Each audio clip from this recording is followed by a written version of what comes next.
नमस्कार विद्यार्थी मित्रांनो, आरंभ MPSC अकादमी मध्ये आपलं स्वागत आहे. मित्रांनो, आपण लुसेंट सिरीज जी सुरुवात केलेली आहे त्यामध्ये आपण काल पाहिलं होतं प्रमुख राज्यांचे स्थापना दिवस. जे आपले राज्य आहेत, देशातील आपले विविध राज्य आहेत त्यांचे स्थापना दिवस पाहिलेत. त्यानंतर आपण पाहिलं होतं भारताच्या प्रमुख संशोधन संस्था आहेत त्या आपण पाहिल्या होत्या. त्याच्यानंतर आपण पाहिलं होतं भारतीय जे प्रमुख व्यक्ती आहेत लोकप्रिय त्यांची नावं, समाजसेवक होते, त्याच्यात राजकीय व्यक्ती होते, तसेच वेगवेगळे संशोधक होते. ह्या सर्वांचा आपण उपनाव काय, त्यांना टोपण नावाने काय ओळखल्या जाते ते आपण काल पाहिलं होतं. त्यानंतर आपण समाधी स्थळ जे आपल्या देशातील प्रसिद्ध असे आणि महत्वाचे जे काही समाधी स्थळ आहेत आपण ते देखील आपण पाहिलेलं आहे. त्याच्यानंतर आपण पाहिलं होतं प्रमुख व्यक्तीचा संबंधित स्थान कुठे आहे तर ते देखील आपण पाहिलेलं आहे. त्याच्यानंतर आज आता आपण पाहणार आहोत असाच एक महत्वाचा विषय जो की अत्यंत महत्वाचा असणार आहे आणि परीक्षेच्या दृष्टीने देखील आपल्याला तो विचारला जाणारा प्रश्न आहे मित्रांनो. तर आपण पाहूयात आजचा नोबेल पुरस्कार याविषयी. नोबेल पुरस्काराविषयी त्यामध्ये एकूण किती आजपर्यंत मिळालेले आहेत पुरस्कार, त्यानंतर त्यांची स्थापना कोणी केली, तो कशा प्रकारे विभागून दिला जातो किंवा मग कोण्या विषयासाठी तो दिला जातो ते देखील आपण यामध्ये पाहणार आहोत. त्याची सुरुवात आणि आजपर्यंत किती जणांना मिळाला तो देखील पाहू. त्याच्यानंतर पाहणार आहोत आपण आपल्या भारत देशामध्ये किती जणांना तो पुरस्कार मिळाला आहे. नोबेल पारितोषिक विभाग आपल्याला पुरस्कार जो मिळालेला आहे ते भारतीय मूळ निवासी किती आहेत आणि आता भारतीय जे आहेत त्यांना किती जणांना मिळाला, हे सर्व डिटेल आपण या एकाच व्हिडिओमध्ये आपण पूर्ण कव्हर करणार आहोत मित्रांनो. तरी आपण लक्ष देऊन ऐका आणि आपल्या नोट्स देखील काढायला सुरुवात करा. चला तर आपण पाहूयात आपल्या नोबेल पुरस्कार याविषयी सखोल माहिती. आता या नोबेल पुरस्काराचं अत्यंत प्रतिष्ठित जो की जगामध्ये सर्वात प्रथम आणि प्रतिष्ठित मानला जाणारा हा पुरस्कार आहे. त्यानंतर हा कोणाच्या स्मरणार्थ दिला जातो तर अल्फ्रेड नोबेल यांच्या स्मरणार्थ दिला जातो. मित्रांनो, हा पुरस्कार भौतिकशास्त्र, रसायनशास्त्र, शरीर क्रिया विज्ञान किंवा वैद्यकशास्त्र असं देखील आपण म्हटलं जाते. त्यानंतर शांतता, साहित्य आणि आर्थिक विज्ञान अशा 6 क्षेत्रामध्ये हा पुरस्कार दिला जातो. याची सुरुवात कधी झाली तर याची सुरुवात 1901 मध्ये त्याची सुरुवात झाली आणि या पुरस्काराचा उद्देश काय होता तर मानवजातीला सर्वात जास्त फायदा देणाऱ्या व्यक्तींना तो सन्मानित करणे. म्हणजे याचा अर्थ मानवजातीला फायदा म्हणजे काय तर त्या व्यक्तीकडून आपल्या जगात आणि आपल्या देशात सुद्धा किंवा जगामध्ये ते मानवजातीचं कल्याण करणारं काम असावं, ते मानवजातीसाठी झटणारं, त्याचं संशोधन कार्य करणारं, असं वेगवेगळ्या कार्याने त्याने समाजाला पुढे नेण्याचं कार्य करणारं असावं, असा त्याचा मेन उद्देश आहे. त्यानंतर त्याचे प्रमुख वैशिष्ट्य असतात मित्रांनो. त्याचे वैशिष्ट्य बघणार आहोत आपण आता. स्वीडिश रसायनशास्त्रज्ञ अल्फ्रेड नोबेल यांच्या मृत्यूपत्रानुसार 1901 मध्ये या पुरस्काराची सुरुवात झाली. हा त्याचा वैशिष्ट्य आहे. त्यानंतर त्याचे उद्दिष्ट आहे ज्या व्यक्तींनी मागील वर्षामध्ये मानवजातीला सर्वाधिक फायदा पोहोचला आहे अशा व्यक्तींना नोबेल पुरस्कार देण्याची त्याची उद्दिष्ट आहेत. त्यानंतर त्याचे क्षेत्र आपण पाहिले आहे भौतिकशास्त्र, रसायनशास्त्र, शरीर क्रिया विज्ञान म्हणजेच आपण वैद्यकशास्त्र असं देखील म्हणतो, मेडिसिन. त्यानंतर शांतता आहे, साहित्य आहे आणि आर्थिक विज्ञान अशा 6 विषयासाठी दिला जातो, हे आपण पाहिलेलं आहे. त्यानंतर आता पाहूयात आपण त्याचं पूर्ण डिटेल मध्ये आपण पाहूयात. चला बघूयात. नोबेल पुरस्काराची स्थापना स्वीडनचे वैज्ञानिक अल्फ्रेड बर्नहार्ड नोबेल यांनी 1901 मध्ये केली. त्यानंतर अल्फ्रेड बर्नहार्ड नोबेल यांचा जन्म 1833 मध्ये स्वीडन शहरामध्ये स्टॉकहोम म्हणून आहे. स्वीडनच्या शहर आहे आणि स्टॉकहोम हे शहर आहे. त्यानंतर त्यांचा तिथे जन्म झाला. 9व्या वर्षी ते आपल्या परिवारासोबत रशियाला गेले ते. त्याच्यानंतर नोबेल हे अविवाहित होते. त्याच्यानंतर त्यांनी केमिकल इंजिनिअरिंग केलं आणि केमिकल इंजिनिअरिंग केल्याच्या नंतर त्यांनी 1867 मध्ये डायनामाइटची त्यांनी शोध लावला. डायनामाइटचा त्यांनी शोध लावला. त्यानंतर स्वीडिश लोकांचा त्यानंतर त्यांचा मृत्यू होतो. मृत्यू झाल्यावर त्या लोकांनी, स्वीडिश लोकांनी त्यांना एक पुरस्कारामध्ये, जे की स्वीडिश लोकांना 1896 मध्ये त्यांच्या मृत्यूच्या नंतर त्यांनी त्या मृत्यूपत्रामध्ये लिहिलेलं असते, त्या पुरस्काराबद्दल लिहिलेलं असते, ते त्यांच्या हाती लागते आणि ते वाचल्या जाते. त्यानंतर त्यांना समजते की ही वार्षिक जी धनराशी आहे ती आपण नोबेल पुरस्कार म्हणून वितरित करण्यात यावी, असं त्यांनी वसियतामध्ये, आपल्या मृत्यूपत्रामध्ये लिहिलेलं असते. त्यामधून त्यांनी असं लिहिले होते की वार्षिक आयमध्ये पुरस्काराच्या मदतीच्या रूपाने ते दान केल्या जाईल. आणि त्यांनी असं लिहिले होते की जगातील सगळ्यात योग्य व्यक्तीला, मग तो कॅनेडियन असो का या नसो, त्यांना पुरस्कार प्राप्त झाला पाहिजे, असे त्यांचे मत होते. त्यानंतर त्यांची जी धनराशी होती त्या धनराशीमधून मिळणारा जो व्याज आहे त्या व्याजातून वार्षिक नोबेल पुरस्काराच्या माध्यमातून त्या व्यक्तींना दिल्या जाईल, असे त्यांनी लिहून ठेवले होते. त्यानंतर त्यांनी विज्ञान, साहित्य, शांती आणि अर्थशास्त्र यामध्ये उत्कृष्ट योगदान दिल्या जाणाऱ्यांना हा पुरस्कार द्यावा, असे त्यांनी सूचना केली होती. त्यानंतर सुरळीत चालू करण्यात आली. या पुरस्काराचे जी समिती असते, समिती आणि निवड समिती, त्या प्रत्येक ऑक्टोबर महिन्यामध्ये नोबेल पारितोषिक ज्यांना द्यायचे आहे त्या विजेत्यांची घोषणा करतात. त्यानंतर हा पुरस्कार वितरण अल्फ्रेड नोबेल यांच्या पुण्यतिथी दिनी 10 डिसेंबर या रोजी तो वितरित केला जातो. म्हणजेच ऑक्टोबर महिन्यामध्ये त्या निवडकर्त्यांची यादी जाहीर केली जाते आणि ती दिल्या जाते 10 डिसेंबरला. या दिवशी अल्फ्रेड नोबेल यांची पुण्यतिथी आहे, त्या दिवशी तो वितरित केला जातो. त्यानंतर प्रत्येक पुरस्कार हा एका वर्षामध्ये अधिकतर 3 लोकांना पुरस्कार दिला जातो. त्यानंतर विजेत्यांना काय दिले जाते तर एक स्वर्ण पदक, डिप्लोमा आणि स्वीडिश नागरिकत्व आहे त्यामध्ये एक्सटेन्शन दिले जाते आणि ती धनराशी दिल्या जाते. त्यानंतर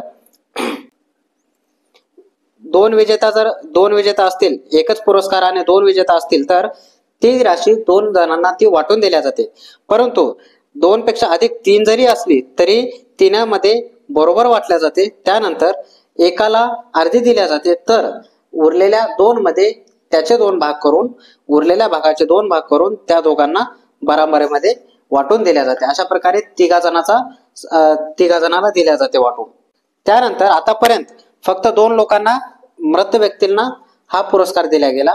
पहिली बार भेटला एरी एक्सेल कार्लफ्टज म्हणून आहेत, 1931 मध्ये दिला आणि दुसऱ्या वेळेस दिला संयुक्त राष्ट्रसंघाचे महासचिव डॅग हेमरसोल्ड यांना 1961 मध्ये त्यांच्या मृत्यूनंतर हा पुरस्कार दिला गेला. नोबेल पुरस्कार फक्त 2 जणांना मृत्यूनंतर.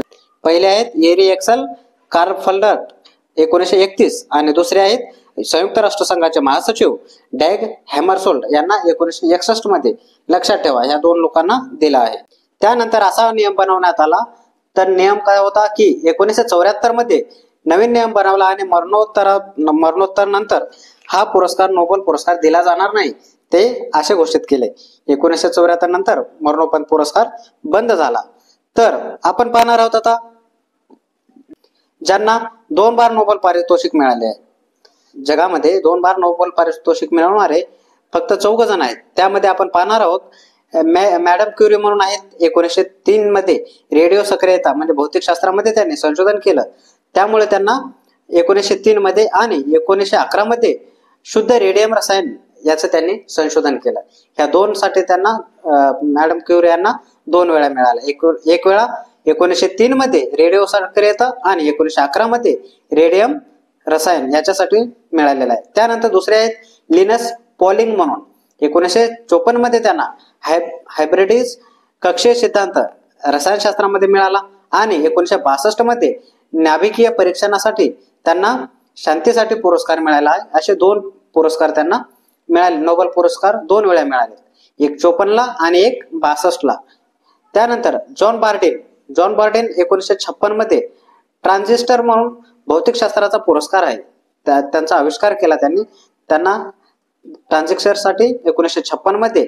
तर 1972 मध्ये अतिचालकताचा जो सिद्धांत आहे भौतिकशास्त्राचा, त्याच्यासाठी त्यांना जॉन बार्डेन यांना 2 नोबेल पारितोषिक मिळालेले आहेत, 2दा मिळाले, 1956 आणि 1972. 1956 ट्रान्झिस्टर म्हणून तर 1972 मध्ये अतिचालकाचा सिद्धांत मांडला म्हणून त्यांना मिळालेला आहे. त्यानंतर चौथे आहेत फ्रेडरिक सेंगर, हे आहेत 1958 मध्ये इन्सुलिन मॉलिक्यूल यांची संरचना त्यांनी केली, यांचा शोध त्यांनी केला 1958 ला. त्यानंतर 1980 मध्ये व्हायरस न्यूक्लिऑइड म्हणून त्यांनी शोध लावला, तो आहे रसायनशास्त्राचा. त्यासाठी त्यांना नोबेल पारितोषिक मिळाले. म्हणजे फ्रेडरिक यांना 1958 साली इन्सुलिनसाठी आणि 1980 साली व्हायरस न्यूक्लिऑइड साठी असे 2 पारितोषिक मिळाले. म्हणजेच मॅडम क्युरी यांना 2 मिळाले, लिनस पॉलिश यांना 2 मिळाले, जॉन बार्टिन यांना 2 मिळाले आणि फ्रेडरिक सेंगर यांना 2 मिळाले. अशा प्रकारे 2 बार पुरस्कार मिळवणारे 4 जण आहेत, लक्षात ठेवा. त्यानंतर आपण पुढचं पाहूयात. International committee of red cross यांना शांतीचे नोबेल पुरस्कार 3 बार दिला गेला. लक्षात ठेवा, 3 बार कोणाला मिळाले? International committee of red cross यांना शांतीसाठी नोबेल पुरस्कार भेटला आहे. त्यांना 3 बार भेटलेला आहे. तर ते वर्ष लक्षात ठेवा, 1917, 1944, 1963 या 3 वर्षामध्ये त्यांना नोबेल शांततेचा पुरस्कार मिळाला. त्यानंतर आपण पाहू सर्वात कमी वयाने असणाऱ्या कोणाला पुरस्कार मिळाला आहे. तर सर्वात कमी नोबेल पारितोषिक मिळाले लॉरेन्स ब्रॅग, हे फक्त 25 वर्षाचे. कोण आहेत? लॉरेन्स ब्रॅग, हे 25 वर्षाचे. तर आणि महिला आहे मलाला युसुफझाई, ह्या 17 वर्षाच्या. ह्या दोघांना नोबेल पारितोषिक मिळालेले सर्वात कमी वयाचे म्हणून.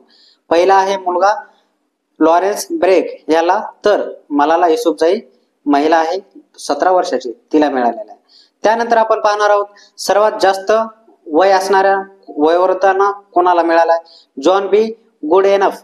जॉन बी गुडएनफ हे आहेत USA अमेरिकेचे, त्यांना नोबेल पुरस्कार मिळाला आहे. ते 2019 मध्ये रसायनशास्त्रामध्ये त्यांना नोबेल पुरस्कार मिळाला. तर त्यांचं वय होतं 97 वर्ष. त्यांचं वय 97 वर्ष मिळवणारे ते एकमेव आहेत, सगळ्यात जास्त वय होतं. आणि कमी मध्ये आपण पाहिलंच लॉरेन्स ब्रॅग 25 आणि मलाला युसुफझाई 17. त्यानंतर एक महत्वाचं आहे जे की अत्यंत आपल्याला लक्षात ठेवण्याची गरज आहे मित्रांनो, कारण पुरस्कार देत असताना काही खंडाने पडत असतो, काही अडचणी येत असतात, किंवा मग काही कारणासाठी तो स्थगित केला जातो. तसाच एक लक्षात ठेवा, एक पॉइंट आहे, द्वितीय विश्व महायुद्ध चालू होतं त्यावेळी त्याचा वेळ होता 1940 ते 42. त्यावेळी द्वितीय विश्व महायुद्ध चालू होतं, जागतिक युद्ध चालू होतं. त्यावेळी नोबेल पारितोषिक दिले गेले नाही. तर लक्षात ठेवा 1940 ते 42 पर्यंत जर प्रश्न आला तर ऑलरेडीच आपण ते 40 ते 42चा ऑप्शन बाजूला काढून ठेवता येईल असं लक्षात ठेवा आणि पुढील आपल्या प्रश्नाला उत्तर देण्यास सुरुवात करा. अशा प्रकारे आपण नोबेल पुरस्काराची आपण परिपूर्ण आणि डिटेल माहिती बघितलेली आहे. परंतु आपण आता आपल्या भारताविषयी आणि भारतीय मूळ जे आहेत त्यांना पारितोषिक मिळाले आहे नोबेल पारितोषिक, तर त्याचा देखील आपल्याला अभ्यास करावा लागणार आहे. तर ते आपण एकदम डिटेलमध्ये घेऊयात. तर चला सुरू करू. भारताविषयी नोबेल पारितोषिक. रवींद्रनाथ टागोर यांना 1910 मध्ये एक इंग्रज कवी होते W.B. विट्स यांनी रवींद्रनाथ टागोरांचे काव्यसंग्रह होता गीतांजली यांचा अनुवाद केला होता. त्याची प्रस्तावना लिहिली होती. त्यावर 1913 रोजी रवींद्रनाथ टागोर यांना नोबेल पारितोषिक मिळाला. तर नोबेल पारितोषिक लक्षात ठेवा 1910 मध्ये 1913 मध्ये रवींद्रनाथ टागोर यांना मिळाला त्या गीतांजलीसाठी. त्यानंतर C.V. रमन आहेत. दुसऱ्या C.V. रमन यांनी रमन प्रभाव असा एक शोध लावला 1930 मध्ये. भौतिक शास्त्राचा नोबेल त्यांना मिळालेला आहे. त्यानंतर हरगोविंद खुराना यांना मेडिकल या विभागासाठी भेटला 1968 मध्ये. त्यांनी शोध लावला कृत्रिम जीनचे संशोधन केले. त्याने कृत्रिम जीनांचं संशोधन केलं, त्यामुळे त्यांना मेडिकल साठी भेटलेलं आहे. चौथे आहेत मदर तेरेसा. मदर तेरेसा यांना 1979 रोजी यांना समाजसेवा संबंधित कार्य केल्याबद्दल त्यांना शांतीचे नोबेल पुरस्कार मिळाला. मदर तेरेसांना शांतीचे नोबेल पुरस्कार. त्यानंतर सुब्रमण्यम चंद्रशेखर यांना 1983 मध्ये यांनी शोध लावला चंद्रशेखर सीमा या नावाने आणि त्यांना भौतिक शास्त्राचा तो शोध होता. त्यानंतर फिजिक्स मध्ये तर पुढचा आहे अमर्त्य सेन यांना. अमर्त्य सेन यांना 1998 मध्ये मिळाला. तो कशासाठी मिळाला? तो अर्थशास्त्रासाठी मिळालेला आहे आणि त्याचे थीम त्यांचे संशोधन होतं कल्याणकारी अर्थशास्त्र, यासाठी त्यांना अर्थशास्त्राचा नोबेल पुरस्कार मिळाला. त्यांच्यानंतर व्ही.एस. नायपाल म्हणून आहेत, त्यांना मिळाला. त्यांना 2001 मध्ये साहित्याचा नोबेल पुरस्कार मिळाला. व्ही.एस. नायपाल यांना साहित्याचा नोबेल पुरस्कार 2001 ला, लक्षात ठेवा. त्यानंतर व्यंकटरमण रामकृष्ण आहेत, त्यांना मिळाला. भारतीय अमेरिकी रामकृष्ण आहेत, हे अमेरिकेचे.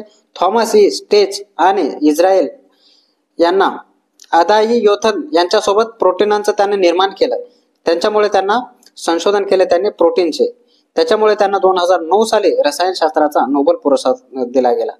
आपण पुढचं पाहू. कैलास सत्यार्थी आहेत, त्यांना 2014 मध्ये पाकिस्तान ची आपली मलाला युसुफजाई हिच्यासोबत 2014लाच मलाला युसुफजाईला, जे की आपण पाहिलं होतं, तिला फक्त 17व्या वर्षी भेटला होता. ती सर्वात कमी वयाची असणारी महिला होती, तिला मिळाला होता 2014ला.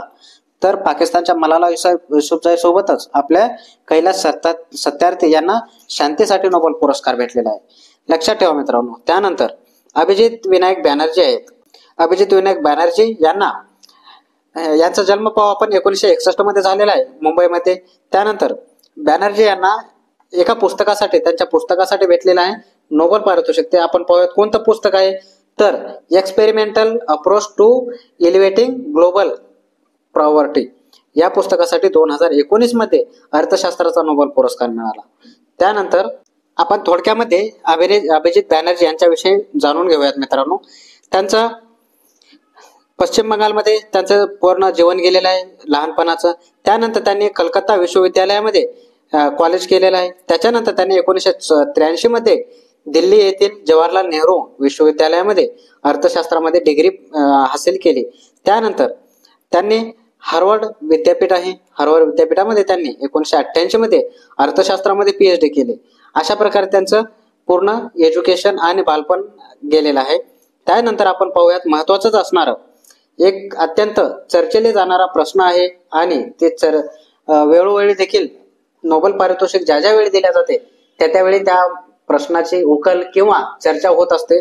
ते महत्वाचं असणारं आहे, ते बघूयात. 1937, 1938, 1939, 1947, 1948 मध्ये गांधीजींच्या पाच वेळा शांतता पुरस्कारासाठी नाव दिले होते, परंतु महात्मा गांधींना अद्यापही नोबेल पारितोषिक मिळालेले नव्हते आणि नाही देखील. त्यामुळे महात्मा गांधी यांचे नाव 5 वेळा गेलेले आहे. 1937, 1938, 1939, 1947, 1948 अशा 5 वेळा जाऊन सुद्धा महात्मा गांधी यांना शांततेचं नोबेल पारितोषिक मिळालेलं नाही. अशा प्रकारे आपलं नोबेल शांततेचं जे पुरस्कार होतं ते मिळालेलं नाही. पुढे पाहूया मित्रांनो की ऑस्कर पुरस्कार.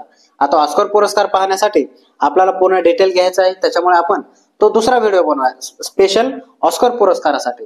तर अशाच प्रकारे आपली जी लुसेंटची सिरीज आहे ती निरंतर चालू असणार आहे.